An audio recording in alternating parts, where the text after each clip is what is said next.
पहाड़ी की तलहटी में बसा एक सुंदर गांव था। जैसा सुंदर वह गांव था, वैसे ही सुंदर उस गांव का नाम था सुंदरपुर। गांव सुंदरपुर में वैसे तो सुख शांति का वास था, लेकिन वहां के सरपंच की पत्नी कुमती बड़े ही दुष्ट स्वभाव की स्त्री थी। उसके कुटिल स्वभाव से सभी घरवाले परेशान थे, लेकिन अपनी सीधी साधी बहू सुकन्या को वह कुछ ज़्यादा ही परेशान करती थी। उसे सताने में कुमती को विशेष आनंद आता था। बेचारी सुकन्या सुबह मुँह अंधेरे बिस्तर से उठकर काम काज पर जुट जाती और अर्धरात्रि होने पर कहीं बिस्तर में सोने को मिलता। इस पर भी कुमती की निगाहों में सुकन्या खटकती रहती। एक दिन सुबह सुकन्या घर में झाड़ू बहरी कर रही थी कि उसकी सास कुमती वहां आई और बोली, तेरे हाथों में जान नहीं है क्या? जरा जल्दी जल्दी हाथ चला, मैं मंदिर जा रही हूँ। मेरे आने तक खाना तैयार रखना, आते ही खाऊंगी। और सुन, ये भी दाना अन्न का बर्बाद न होना पाए। सुकन्या क्या कहती बेचारी चुपचाप स्वीकृति में गर्दन हिला दी। घर की सफाई करके सुकन्या तुरंत खाना बनाने में जुट गई। खाना बनाते समय वह सोच ही रही थी, एक पल के लिए भी तो चैन की सांस नहीं ले पाती, लेकिन सासू जी है कि हर काम में ताने निकालती है। उसके ताने देने की आदत न जाने कब जाएगी। तभी बाहर से दरवाज़ा खटखटाने की आवाज़ आई। सुकन्या ने सोचा, अभी भोजन तैयार ही हुआ है, लगता है सासू जी जल्दी लौट आई है। उसने उठकर दरवाज़ा खोला तो देखा एक सन्यासी खड़ा था। वह बोला, बेटी तेरा सुहाग अमर रहे, बाबा को सुबह भोजन करा दे। सुकन्या बहुत ही सुशील तथा संस्कारी स्त्री थी। उसने सोचा, साधु महाराज को भोजन करा तो दूं, पर कहीं उसकी सास कुमती आ गई तो खैर नहीं। कुछ देर सोच विचार करने के बाद उसने सन्यासी को भोजन करने हेतु अंदर आने को कहा। उसके मन में पुकार उठी, सास से डरना कैसे, मैं अपने हिस्से का भोजन दे रही हूँ।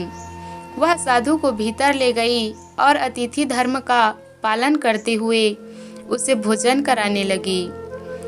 अभी साधु भोजन कर ही रहा था कि सुकन्या की सास आ गई। साधु को घर के भीतर बैठे देखकर उसका पारा 7वें आसमान पर जा चढ़ा। बली, यहाँ कोई भंडारा या लंगर नहीं चल रहा है, उठ भिखमंगे बाहर निकल। सुकन्या ने सास को रोकने की चेष्टा की, लेकिन उस दुष्ट स्त्री ने सन्यासी को धक्के मारकर घर से निकाल दिया। अब उनका क्रोध सुकन्या पर टूटा। तुझसे कहा था अन्न का एक दाना भी बर्बाद न करना, और तू? सुकन्या डरते डरते बोली, मैंने तो उसे अपने हिस्से का भोजन दिया था, इसमें इतना भला बुरा कहने की क्या बात है? अतिथि तो भगवान स्वरूप होता है। अतिथि धर्म का पालन तो हर गृहस्थ को करना चाहिए। काफ़ी देर तक सास बहू की तकरार चलती रही।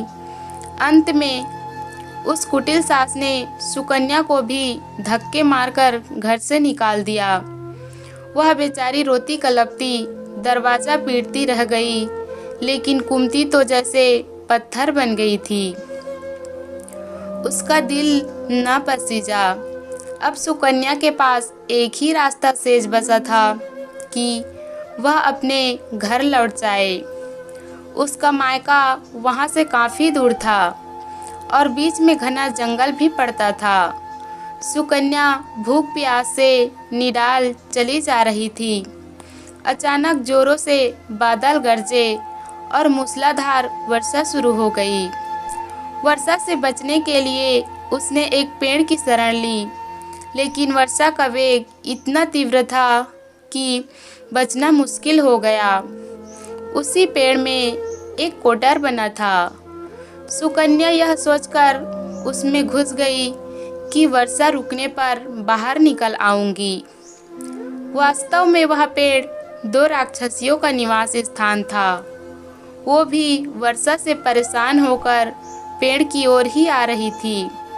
एक बोली, अब तो चला भी नहीं जाता, वरना मन तो कर रहा था कि सोना टापू चली जाऊं। दूसरी राक्षसी बोली, इसमें क्या बड़ी बात है, यह पेड़ हमें अभी उठाकर वहां पहुंचा देगा। ऐसा कहकर दोनों पेड़ की शाखा पर बैठ गई। उधर थकी हारी सुकन्या की कोटर में घुसते ही नींद आ गई थी, लेकिन पेड़ के उड़ने से लगने वाले झटकों से उसकी नींद खुल गई। पेड़ को उड़ता देखकर वह घबरा गई थी। शेष कसर बाहर झांक कर देखने से पूरी हो गई जब उसने पेड़ की शाख पर दो राक्षसियों को बैठे देखा। अंततः उसने परिस्थितियों से समझौता करते हुए सोचा, जो होगा अच्छा ही होगा। कुछ ही देर की उड़ान के बाद वह पेड़ सोना टापू पहुंचकर उतर गया। दोनों राक्षसियों को भूख लगाई थी, सो वे दोनों शिकार की तलाश में निकल गए। उनके जाने के बाद डरी सहमी सुकन्या कोटर से बाहर निकली और चैन की सांस भरते हुए हाथ पांव सीधे किए। जैसे ही उसने सोना टापू पर फैली रेत देखी तो चौंक कर बदबदा उठी। यह रेत तो चमचमा रही है। उसने रेत हाथ में उठाई और जोर से चिल्लाई, अरे यह तो सोने की रेत है। अपनी साड़ी के आंचल में वह जितनी रेत बांध सकती थी बांध ली और पुनः कोटर में घुस गई। तभी दोनों राक्षसियों पेड़ की ओर वापस आई। एक बोली, भर पेट खाकर तृप्त हो गई, अब वहीं लौट चलते हैं जहां से आए थे। थोड़ी ही देर में वह पेड़ फिर वहां पहुंच गया। पांव फटने पर सुकन्या उस राक्षसियों की भय से कोटर में ही छिपी रही। जब किसी कार्यवश वे वहां से गई तो वह बाहर निकल आई और घर की ओर चल दी। वह सोच रही थी, इतना सोना देखकर सासू जी खुशी से पागल हो जाएगी और सभी गिले शिकवे दूर हो जाएंगे। घर के द्वार पर पहुंचते ही सुकन्या बोली, देखो सासू जी, मैं क्या लाई हूँ। और यह कहते हुए घर के भीतर प्रवेश कर सोना मिलने की पूरी घटना सास को बता दी। कुंती कुटिल तो थी ही, बोली, बहुत अच्छा सोना लाई है तू। सासू जी, हमारी 3-4 पीढ़ियों के लिए काफ़ी है। सुकन्या ने उत्तर दिया, अरे मूर्ख, सोना भी कभी काफ़ी होता है, जितना हो उतना कम है। अब मैं जाऊंगी, फिर देखना कितना सोना बटोर कर लाती हूँ।